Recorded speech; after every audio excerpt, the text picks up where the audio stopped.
Nelegální skládka. Jak to nahlásit na Sorted? Vyhazování odpadu v pruhu, ulici nebo veřejném prostoru je trestný čin a pachatelé mohou být stíháni. Toto video vám poskytne informace o tom, jak nahlásit nelegální skládky na veřejné zdraví, aby měli co nejlepší šanci vypořádat se s odpovědnými osobami.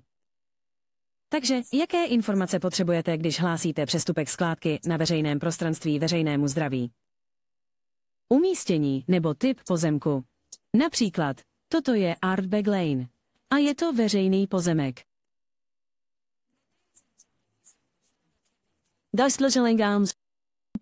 White.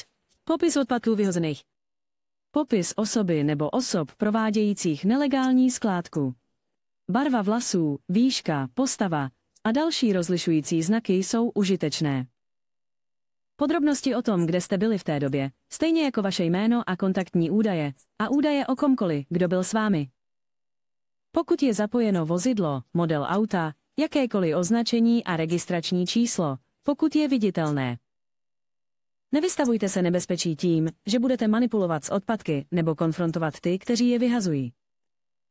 Pokud je to možné, zkuste získat video nebo fotografický důkaz, ale měli byste to udělat opatrně a neohrozit se.